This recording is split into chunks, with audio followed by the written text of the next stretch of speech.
Yo, what is up, you guys? Welcome back to another video. If you guys, of course, do enjoy, make sure to smash the like button, subscribe, turn on post notifications for my daily latest posts. Without further ado, let's get it started. I know I haven't posted for a while. I don't know, I've just been bored lately. Let's forget about that. I'll just come back to reviewing these type of games, whether I recommend it or not for you guys. So, voice crack. Here we go. So you guys see me with the rocket launcher. I'm just gonna play with this. I'm not gonna really use any normal weapons. But let's just get started with the pros and cons. Starting with the pros for Resident Evil 3. If you guys haven't checked out Resident Evil 2, make sure to check that out, of course. But for now, yeah, let's talk about Resident Evil 3. So Resident Evil 3 actually has decently has some better things than Resident Evil 2. I definitely would say the graphics are a little better. Sorry about that right there. The graphics are a little better. Weapons are pretty good too. I like how you always see it's the same thing as Resident Evil 2. The upgrades, everything is the same pretty much. I love how you could kind of go. You guys see the area we're in right now. This is definitely my favorite part of the game. And the characters for sure. I don't know why he ran at me that fast. But yeah, the characters for sure are pretty unique to me. I definitely like Jill Valentine. I'll be honest, she's probably my favorite Resident Evil character. My favorite is Chris, Jill, and Leon. Ethan is definitely up there, just he doesn't have a face. His personality is decent, but yeah, Jill is, I'm not even gonna lie, probably my favorite. She's even in Fortnite. Okay, I'm not really a Fortnite kid. But she's also in Fortnite. But yeah, Jill Valentine, she's awesome. Alright. Very cool, very cool. Yeah, definitely very cool. The story, I would say is pretty good too. When you play as Carlos, there's some parts that playing as Carlos is pretty boring. But that part where you meet those green creatures, that was so cool. I also love how Jill is poisoned and you gotta keep the monsters away. You know what I'm talking about? That part was actually insanely cool as what's his name?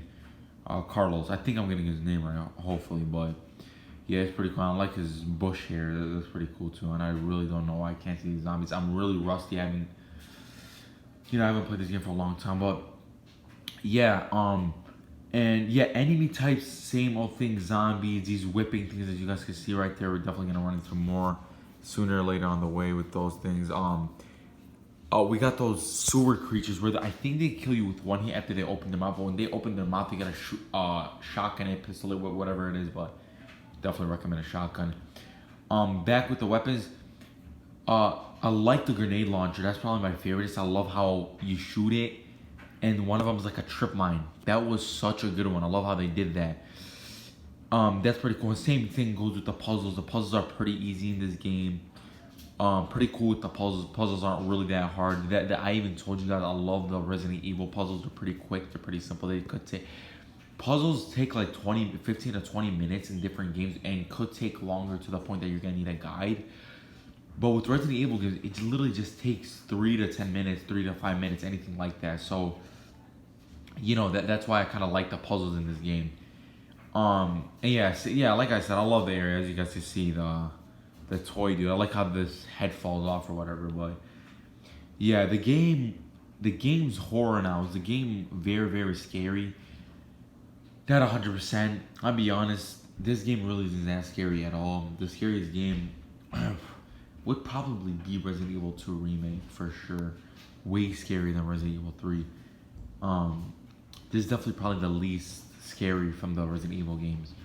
Obviously we have the dogs back. Thank God the lickers aren't here. The lickers are the scariest thing in the Resident Evil franchise, but And obviously Nemesis. Now let's quickly talk about Nemesis. Now who's better, Nemesis or Mr. X? For me personally, it would honestly have to be Nemesis.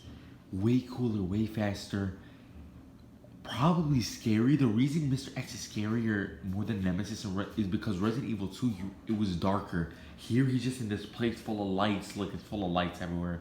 He just jumps from building to building, he runs and stuff, and you could dodge. I love the dodge mechanic, that's pretty cool. But like, all in all, like Nemesis, I wish he could chase you around more than he did. You know what I mean? I feel like they could have offered way more with Nemesis. That's kind of a con in it. He's cool. He's a pro for being who he is and what his abilities. But for the amount he stayed in the game, he really didn't stay much. You know what I'm talking about? I feel like they could have offered way more with Nemesis. and you could definitely knock him down more than once. He drops you actually a pistol part, which is pretty cool. You could add it there and get a trophy, but it's not what we're talking about. Um, but what's it called? And the boss fight's pretty cool. I don't know why I lagged there, but the boss fight's pretty cool. Pretty much all with Nemesis. The boss fights, they're all as Nemesis.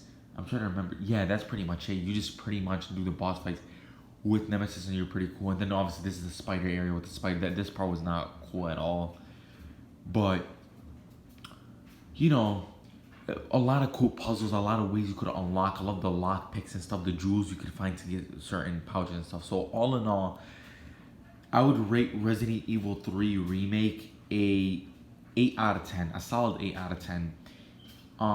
Another big problem is they did skip the watchtower, as you guys could tell. So that's another annoying thing. But yeah, 8 out of 10. Let's move on to the trophies. Let's sort it by rarity, right? So we got First Escape, Somebody to Lean On, which is a little weird for a name. But what's it called? Yeah, those are story, so nothing much about that. Craft an item, pretty easy. Expand your inventory, you can get that pretty easily. Improve a weapon, you could get that from safes and stuff, so you'll get that pretty easily, as you can see right here. Yeah, pretty trash screenshot. Nemesis down, this is another story. 2-for-1 deal. I'm sure you'll get this one by accident, like things like that happen. Escape from the City, another story one. We got Hello Charlie, Hello Charlie, yeah. The Carlos Express, Leave RPD, that's Carlos, so that's pretty easy. I don't feel so good. Another story, which is Leave the Clock Tower Plaza. Like I said, they could have offered way more roughly half a day later. So like it's so bad that they missed that. Defeat Zombie Bad, you could skip this, but if you want to save ammunition or you're like speedrunning, you could run through it and pick up the key card in the building, but make sure to kill him right away. To get the trophy, so because you're gonna have to restart the entire game to do it, which the game is pretty fast, but still. I Need a Hero, this is the section, but it's pretty the story still, so yeah. But yeah, I love how this is the part where I said, you know, I love how that part is where Jill is in the area and she's poisoned, he's trying to help her. Nemesis down, you know, you gotta shotgun him and stuff, give him all your bullets until he drops his suitcase. And what does he have? He got a pistol part, so pretty cool. And it's a silver trophy, so yeah, Nemesis down. Pretty cool trophy. Nemesis down. Defeat stage 2, defeat stage 3. Pretty easy. Collect all weapons.